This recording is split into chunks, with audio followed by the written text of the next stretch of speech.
Hello dear student, जैसे कि हमने पिछले पार्ट में आपको वीमाओं के बारे में बताया था।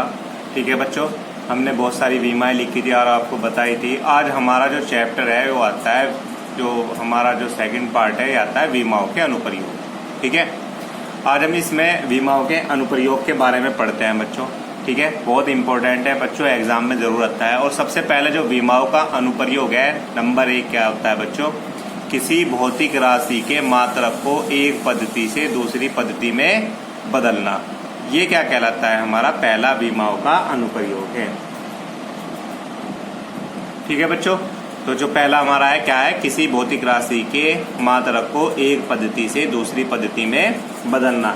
जैसे हम न्यूटन को डाइन में परिवर्तित करते हैं, मीटर को सेंटीमीटर में बदलते हैं, ठीक है, मिलीमीटर को मीटर में चेंज करते हैं। तो इसका मतलब है एक भौतिक राशि के मात्रक को एक पद्धति से किस में बदलना बच्चों?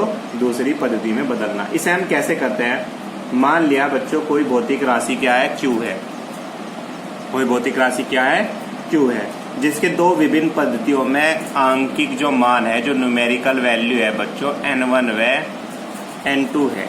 ठीक है, जो न्यूमेरिकल वैल्यू है वो कितनी है बच्चों? N1 व N2 है। और जो इसके मात्रक है, मैं ये कह रहा हूँ U1 तथा U2 है। तो मैंने आपको क्या बताया? कोई भौतिक राशि Q है बच्चों, जिसकी न्यूमेरिकल वैल्यू किसी पद्धति में N1 व N2 है और जिसके मात्रक U1 व U2 है। जैसे मैं कहूँ, आपको पता है 1 मीटर में 100 सेंटीमीटर होते हैं। तो जो 1 है ये पहली पद्धति में न्यूमेरिकल वैल्यू है, मतलब N1 का मान है। मीटर मतलब ये पहली पद्धति का मात्रक है। N2 मतलब ये दूसरी पद्धति में न्यूमेरिकल वैल्यू है। और U2 क्या है? ये दूसरी पद्धति का मात्रक है। क्लियर है? तो ये क्या कहलाता है बच्चों? हमारा N1 व N2 तो हमारी न्यूमेरिकल वैल्यू है, मतलब आंकिक मान है, जबकि U1 और U2 क्या है? हमारी दूसरी पद्धति में मात्रक है, पहली व दूसरी पद्धति में मात्रक है। तो जब जो ये Q बराबर Q होगा बच्चों, ये बराबर होगा N1 U1 के और बराबर किसके होगा? N2 U2 के बराबर होता है। तो जो हमारा कोई भौतिक राशि Q है वो किसके बराबर होती है? N1 U1 बराबर किसके? N2 U2 के होती है। अब मैं कह रहा हूँ ये इक्वेशन बच्चों हमारी कौन सी होगी? फर्स्ट। अब मैं कह रहा हूँ, माना इस भौतिक राशि की विमाएं द्रव्यमान, लंबाई व समय में, कौन किस में बच्चों? किस में बताया मैंने? द्रव्यमान, लंबाई व समय में। किस में बच्चों? समय में। क्रम से कितनी है? नहीं घरा क्रम से A, B व C है। कितनी है बच्चों? A, B व C है। ठीक है, मैंने कहा माना इस भौतिक राशि की विमाएं द्रव्यमान, लंबाई व समय में क्रम से कितनी है? A, B व C है। और जो मैंने कहा इसका विमीय सूत्र है, जो इसके विमीय सूत्र है, जो विमीय सूत्र है बच्चों, मैं कह रहा हूँ ये विमीय सूत्र है हमारा m की पावर A, L की पावर B और T की पावर कितना है? C है। क्योंकि द्रव्यमान की तो कितना है? A, लंबाई की कितनी है? B, समय की कितनी है? C। तो इसका जो विमीय सूत्र है बच्चों, मैं कह रहा हूँ m की पावर A, L की पावर B और T की पावर C होगा।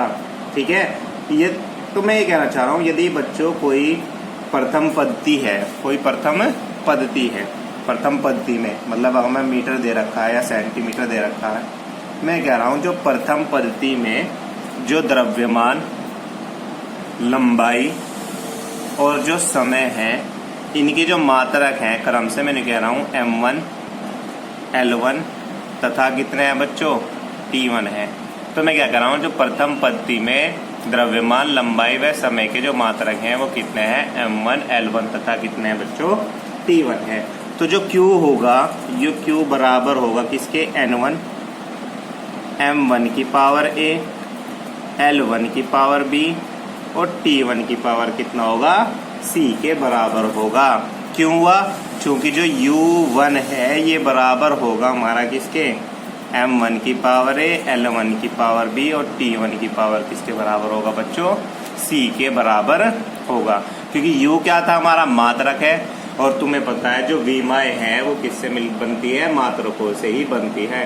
ठीक है, तो ये हमारा पहली पद्धति में जो मान है ये Q बराबर किसके हुआ, N1 M1 की पावर A L1 की पावर B T1 की पावर C।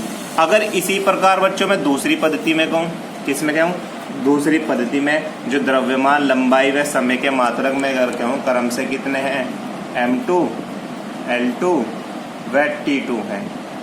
दूसरी पद्धति में कितने हैं बच्चों, M1 L2 व कितने हैं, T2 है। तो जो Q होगा वो बराबर हो जाएगा बच्चों N2 M2 की पावर A L2 की पावर B और T2 की पावर कितना, C के बराबर हो जाएगा। ठीक है, अगर दूसरी पद्धति में मात्रक हमारे M2 L2 व T2 है तो Q बराबर किसको हो जाएगा, N2 M2 की पावर A L2 की पावर B और T2 की पावर कितना हो जाएगा, C हो जाएगा।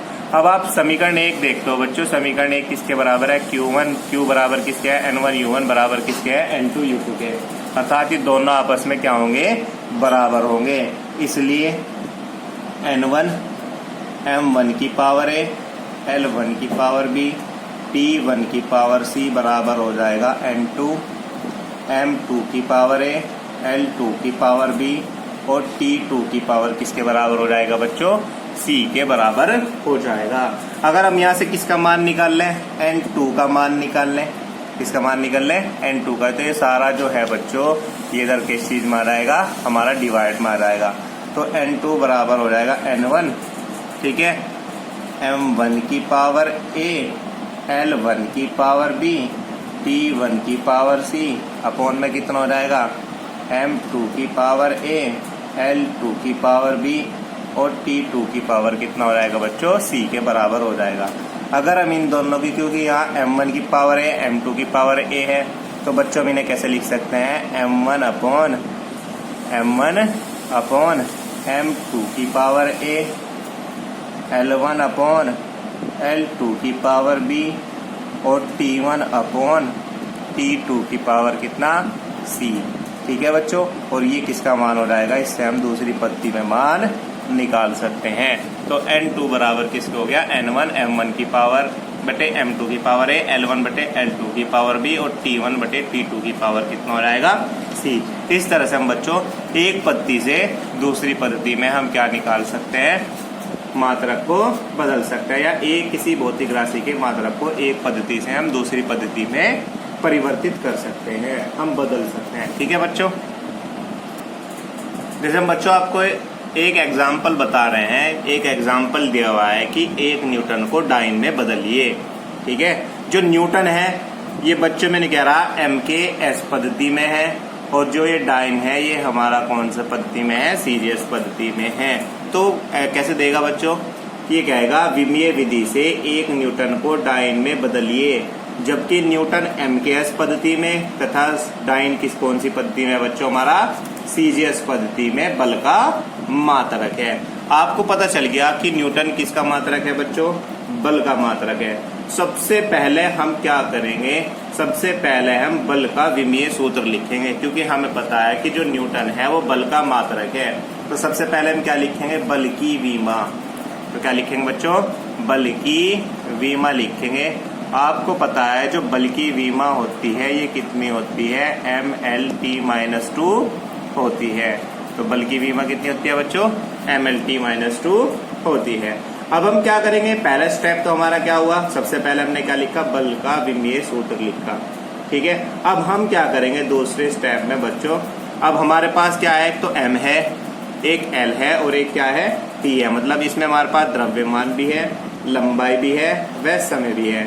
अब आपको पता है कि मैंने अभी बताया था N1 U1 बराबर किसके होता है बच्चों, N2 U2 के बराबर होता है। जहाँ N1 क्या है, पहली पद्धति का आंकिक मान, U1 क्या है, दूसरी पहली पद्धति का मात्रक, N2 क्या है, दूसरी पद्धति का आंकिक मान, जबकि U2 क्या है, दूसरी पद्धति का मात्रक है। मैं कह रहा बच्चों, माना MKS पद्धति में, कौन सी पद्धति में, MKS पद्धति में, ठीक है, M1 जो द्रव्यमान है, लंबाई है और वह समय के मात्रक जो M1 L1 और जो क्या है वह T1 है, क्या क्या होगी, द्रव्यमान, लंबाई व समय। इनके मात्रक हमारे क्या क्या है बच्चों, किलोग्राम, मीटर व सेकंड है। क्या क्या है बच्चों, MKS पद्धति में द्रव्यमान, लंबाई व समय के जो मात्रक है हमारे कौन कौन से हैं बच्चों, किलोग्राम, मीटर तथा सेकंड है। जबकि CGS पद्धति में, कौन सी पद्धति में बच्चों, CGS पद्धति में जो हमारी द्रव्यमान है इसे हमने कितना कहा, M2, लंबाई कितना कहा, L2 व समय कितना कहा, T2।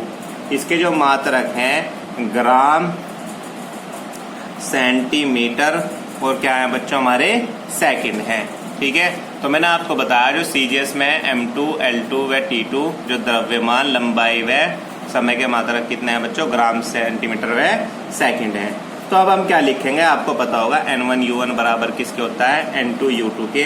तो हमारा पहली पद्धति में क्या हो जाएगा, N1 M1 L1 T1 की पावर -2 बराबर किसके हो जाएगा, N2 M2 L2 T2 की पावर कितना, -2, क्योंकि जो हमारी बल की विमा कितनी होती है बच्चों, MLT -2 होती है। तो पहली पद्धति में ये आ गया, दूसरी पद्धति में ये आ चुका है।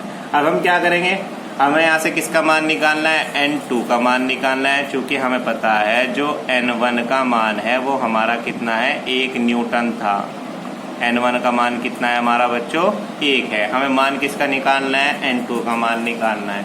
तो यहाँ से N2 बराबर कितना हो जाएगा, ये सारे इधर आ जाएगा। तो N1 एज इट इज, मैं क्या करता हूँ डायरेक्ट M1 को किसके बटे लिख रहा हूँ, M2 के, L1 बटे L2 के और T1 अपॉन T2 के, और पावर कितनी है बच्चों, -2 है। क्लियर है। अब आपको पता है N1 का मान कितना है, 1। M1 हमारा मात्रक कितना था, M1 को किस में नापा था हमने, किलोग्राम में। तो M1 की जगह क्या लिख देंगे हम बच्चों, किलोग्राम। M2 हमारा क्या था, ग्राम, हम इसे क्या में लिख देंगे बच्चों, ग्राम में लिख देंगे। ठीक है। इसके बाद L1 क्या में था हमारा, मीटर में था बच्चों। L2 हमारा क्या में था, सेंटीमीटर में था। T1 बच्चों हमारा सेकंड था और T2 भी कितना था हमारा, सेकंड था। और इसकी पावर कितनी होगी, -2। अब मैं आपको बता रहा हूँ, एक तो हमारा, चलो एक की मल्टीप्लाई करेंगे तो कुछ नहीं बचेगा। अब हम बता 1 किलोग्राम में कितने ग्राम होते हैं बच्चों, 1000 ग्राम होते हैं। अपॉन में कितना, ग्राम। 1 मीटर में कितने सेंटीमीटर होते हैं, 100 सेंटीमीटर होते हैं। अपॉन में कितना, सेंटीमीटर। और सेकंड से हमारा सेकंड कट गया और उसकी पावर कितनी है, -2। तो यहाँ कितना बचेगा, 1 की पावर कितनी आ जाएगी, -2, मतलब 1 ही आ जाएगा। ठीक है। अब यहाँ से देखो ग्राम से ग्राम कट गया है, सेंटीमीटर से सेंटीमीटर, तो यहाँ पर कितना बचा, 1000 इंटू में कितना, 100। ठीक है, कितना बचा, N2 बराबर कितना, 1000 इंटू में कितना, 100, मतलब 10 की पावर 3 ये रही है, 10 की पावर 2 ये रही। तो बच्चों टोटल कितनी होगी, 10 की 5। ये किसका मान आ गया, N2 का मान आ गया। अर्थात 1 न्यूटन में बच्चों कितने डाइन होते हैं, 10 की घात 5 डाइन होते हैं। ठीक है। तो जो ये 10 की घात 5 आया, ये हमारा क्या में आया, डाइन में आया।